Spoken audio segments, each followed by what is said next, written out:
I had read a lot about Rick Baker, being a science fiction fan. He was an idol. I mean, after American Werewolf in London and stuff, he was basically, in my mind, the only one who could do Harry. And I think through effects people that we knew, somebody basically said, this is where Rick Baker lives, and I sort of took it upon myself just to knock on his door.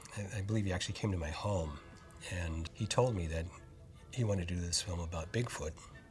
He said, you know, I think you're the only guy in the world that can do this. You know, he says, I'm familiar with your work, and I find that the stuff that you do, you give your character a soul, you know. So I liked all the stuff that he was saying, you know. I said, I like you, you know.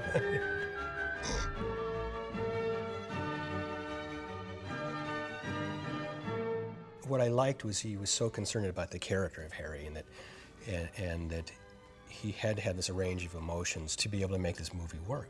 And I like that because primates have many times in films have gotten a bad rap, and gorillas especially are very gentle animals, even though they're big and ferocious. So I started playing around, and I actually think the very first sketch that I did was what we ended up using, and it's the sketch they use in the movie as well. That's supposed to be John Lithgow's sketch when he does the drawing of Harry. This is really Harry.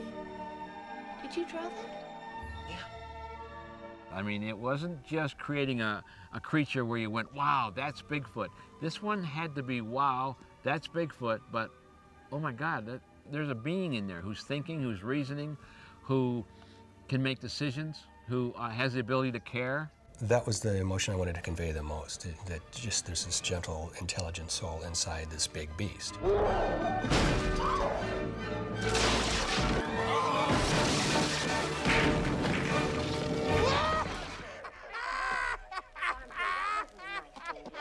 One of the things that Bill was saying is that, you know, Harry has to be big. You know, he really wants him to be big, and I immediately, you know, said, I know the guy that's going to play Harry, you know, that should play Harry. This friend of mine, Kevin Peter Hall, who's a 7-foot-tall actor who I got his first job in Hollywood, and we became fast friends after that, and I just thought he'd be so perfect for the part.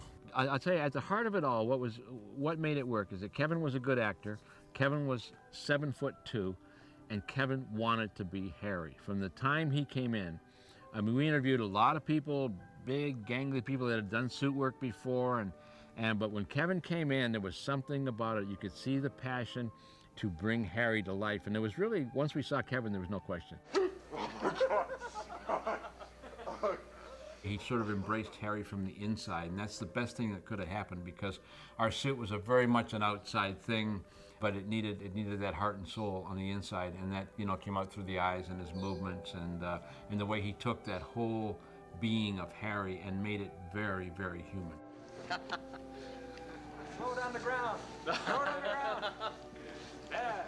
I felt very strongly, as the saying goes, that eyes are the window to the soul, and I really thought those need to be Kevin's eyes. So the mask was designed in a way so that we would utilize Kevin's eyes. It was very important that he could look John Lithgow, he could look the characters in the eyes, he could look the audience in the eyes, and you would go, there's humanity in there. There's a sensitive being in there. There's somebody who, even though they can't speak, they're bigger than me. I fear him because of his size. He fears me because of civilization, but yet we can't take our eyes off each other. And that's what I was striving for. I think that's what Rick was striving for.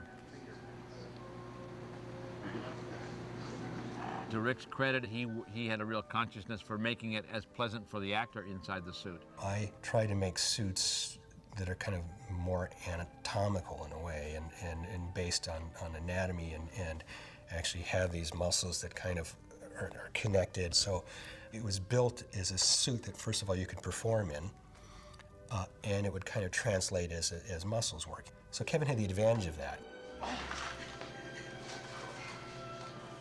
First, we molded Kevin's entire body, and that's the armature for our sculpture. So when I sculpted the head, I'm sculpting on a life cast, because you want it to fit the person. Every wrinkle on Harry's face is carved into the clay and modeled. Every pore is carved into the clay and modeled. The same with his hands, same with his feet, same with his entire body. Then molds are made of these things, and cores are made so we can cast the foam rubber the thickness we want.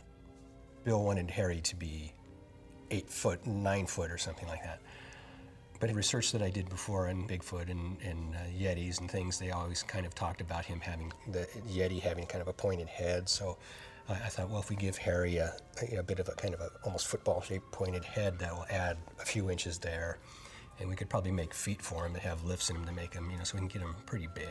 It feels all right? We'll leave it. They were literally 4 inches under his heel of lift. And that with another 4 inches on top of his head, he was about 8'2", maybe 8'3" if he really stood up. Well, I would love to have eye contact with him when he says it. I think so too. All right. Whereas I think it might be more useful to hug. Once Rick had built this elaborate muscle suit that again had all this ability to move, he also literally designed where every hair would go. And that's another thing that brought this incredible reality, because no matter how close we took the camera to the creature, if you were close enough to see that a hair was actually growing out of the skin, you would see it growing out of the skin. All the hairs are put in a hair at a time, and each one is double knotted. Each one's tied in 2 little knots. So just one hair suit for Harry is like, 6 months' work for like a whole crew of people. Oh, yes, he's so smart. Previous to Harry, we would do these cable-controlled heads where you would have a bundle of cable that came out the back of the head going to puppeteers off camera that would pull levers that would make part of the face work. And I just said, this isn't going to work for this film. We can't do this for this film because he's moving all over the place, and it's not like it's just we're going to punch into a close-up here. He has to be conveying these emotions, in a wide shot and a close-up. So we're going to have to make this head a radio-controlled head, never having made a radio-controlled head before, about 1/4 of an inch.